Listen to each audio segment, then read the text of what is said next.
रामकृष्ण हरी. तुम्हा सगळ्यांचे स्वानंद रामा ह्या आध्यात्मिक चॅनलमध्ये मी रोहिणी अगदी मनापासून स्वागत करते. आता पितृपक्ष लवकरच संपणार आहे रविवारी. तर रविवारी सर्व पितृ अमावस्या आहे. त्याआधी किंवा त्या दिवशीपर्यंत तुम्ही श्री गरुड पुराण पहिला अध्याय व पुढील काही अध्याय नक्की ऐका.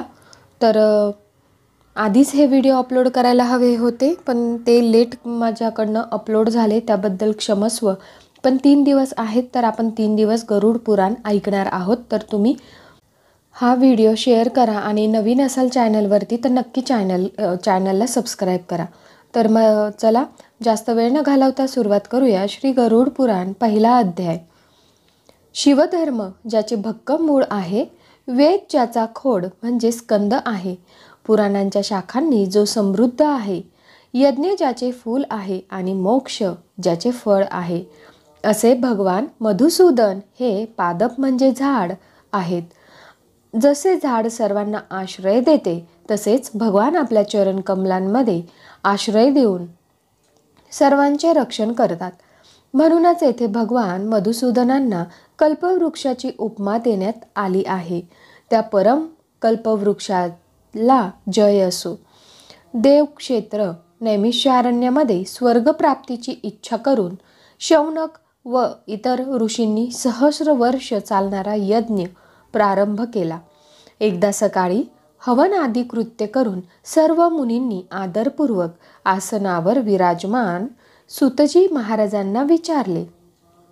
ऋषी म्हणाले, हे सुतजी महाराज, आपण आम्हाला सुखदायी देवमार्गाचे विवेचन केले आहे. आता आम्हाला भयावह यममार्गाबद्दल ऐकायचे आहे. आपण सांसारिक दुःख, त्यांचे निवारण करणारे उपाय, तसेच या लोक व परलोकातील क्लेश यांचा वर्णन करू शकता. म्हणून कृपा करून ते आम्हाला सांगा. सुतजी म्हणाले, हे मुनिजन हो, ध्यानपूर्वक ऐका. मी यममार्गाचे वर्णन करतो. हा मार्ग पुण्यात्म्यांना सुखदायी तर पाप्यांसाठी अत्यंत दुःखदायी आहे. गरुडाने भगवान विष्णूंना विचारल्यावर श्रीहरीने जे सांगितले तेच मी तुमच्यासमोर सांगतो. कधीतरी वैकुंठात आनंदाने विराजमान असलेल्या परमगुरु श्रीहरी यांना विनता पुत्र गरुडजींनी विनयाने विचारले. गरुड म्हणाले, हे प्रभो, आपण मला अनेक प्रकारे भक्ती मार्गाचे वर्णन केले आहे.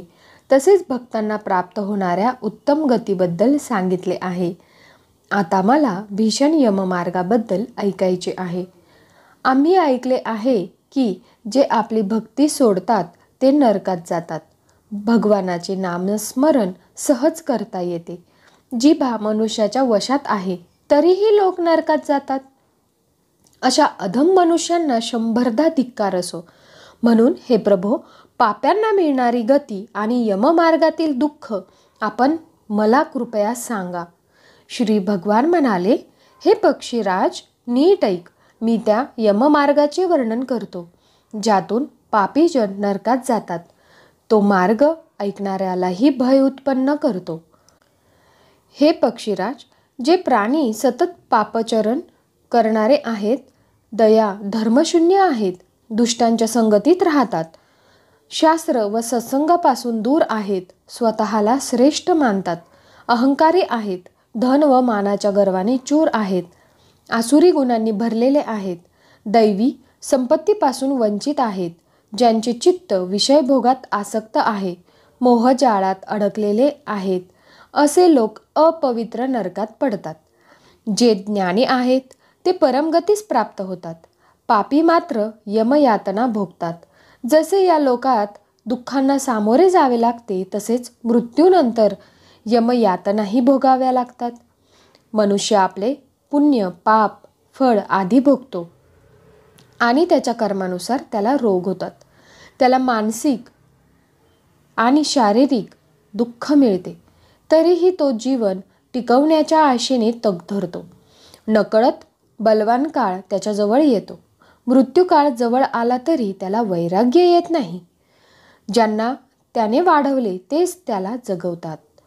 वृद्धपकाळामुळे कुरूप झालेला तो मनुष्य तुच्छपणे दिलेल्या वस्तू कुत्र्यासारखा खात जगतो. तो रोगी होतो, भूक मंदावते, आहार कमी होतो, प्राणवायू बाहेर निघताना डोळे उलटतात, श्वसननलिका कपाने अडतात, श्वासोच्छवास कठीण होतो, गळ्यातून घरघर आवाज निघतो. तो स्वजनांनी वेढलेला असतो पण बोलू शकत नाही.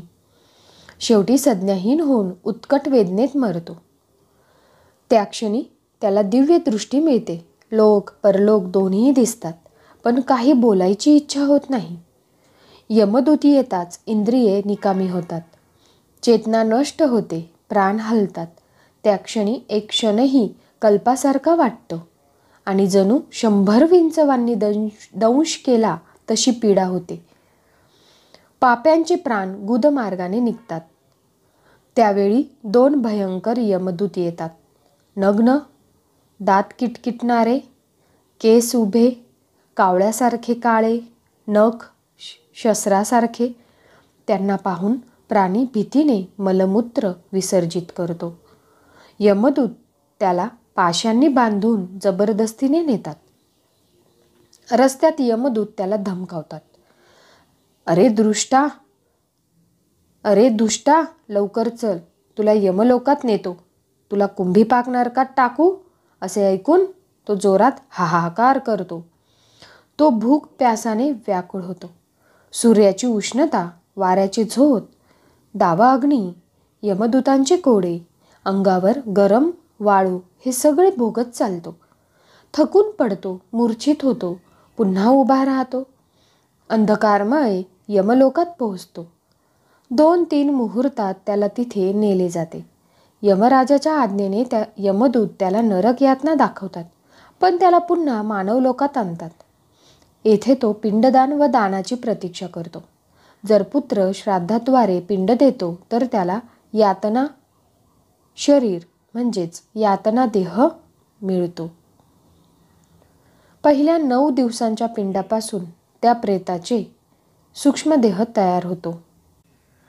पहिल्या पिंडाने डोके, दुसऱ्या पिंडाने मान आणि खांदे तयार होतात, तिसऱ्या पिंडाने हृदय तयार होते, चौथ्या पिंडाने पाठ, 5व्या पिंडाने नाभी, 6व्या व 7व्या पिंडाने कटी व गुप्तेंद्रिये, 8व्या पिंडाने मांड्या, 9व्या पिंडाने गुडघे पाय तयार होतात, 10व्या पिंडाने त्याला शक्ती मिळते आणि भूक प्यास जागृत होते. 11व्या व 12व्या दिवशी तो अन्न भोगतो. 13व्या दिवशी यमदूत त्याला बांधून एकट्याला यममार्गाने नेतात. यमलोकाचा मार्ग 86,000 योजनांचा आहे. ते प्रेत दररोज 247 योजन चालतो. वाटेत त्याला किती नगर भेटतात? 16. ते 16 नगर आपण ऐकूयात.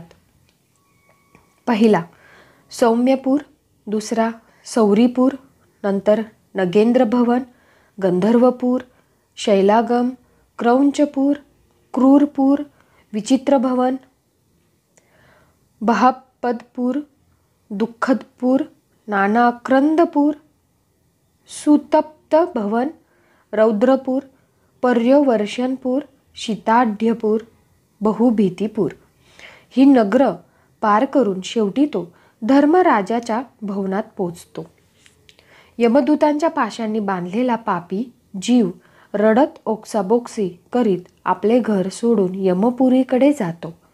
अशा रीतीने गरुड पुराणाचा पहिला अध्याय पाप्यांच्या या लोक व परलोकातील दुःखांचे वर्णन मराठीत पूर्ण झाले. तर आपण येथेच थांबूया, कारण पहिला अध्याय संपलेला आहे. आपण दुसरा अध्याय संध्याकाळी अपलोड करणार आहे, तर तुम्ही नक्की बघा, कारण 2-3च दिवस राहिलेले आहे. तेवढ्यात जेवढे शक्य होईल तेवढे आपण अध्याय घेण्याचे प्रयत्न करू. आणि दुसरा अध्याय जो आहे तो आहे यममार्ग व 16 नगरांचे वर्णन. आत्ता जे वरती मी 16 नगर सांगितले ना, त्याचे वर्णन आहे. आणि यममार्ग कसा असतो ते सविस्तर दिलेलं आहे. तर पुढील व्हिडिओ अजिबात स्किप करू नका, नक्की पहा. आणि हा व्हिडिओ थोडा जरी आवडला असेल ना, नक्की लाईक करा आणि पितृपक्षामध्ये तर नक्की ऐका आणि शेअर करा. आणि नवीन असाल चॅनलवरती तर सबस्क्राईब केल्याशिवाय मात्र जाऊ नका, कारण 100% म्हणजे श्रोते बघतात ऐकतात, पण 10% 10 पण नाही म्हणता येणार, 2-3% फक्त श्रोते आपल्या चॅनलला सबस्क्राईब करतात. आपला चॅनल चांगला आहे, तर अशी विनंती आहे की माझा उत्साह वाढवण्यासाठी तुम्ही नक्कीच चॅनलला सबस्क्राईब करा. कारण 1 लाखाचा आता टप्पा मला पार करायचा आहे. आपले 50,000 झालेले आहेत, तर 1 लाखापर्यंत पोहोचवण्यासाठी मला तुम्हीच मदत करू शकता. तर तुम्हाला विनंती आहे, आपल्या चॅनलला नक्की सबस्क्राईब करा आणि शेअर करा, लाईक करा. तर मग चला भेटूया पुढील व्हिडिओमध्ये, म्हणजे आज संध्याकाळीच. धन्यवाद. रामकृष्ण हरी.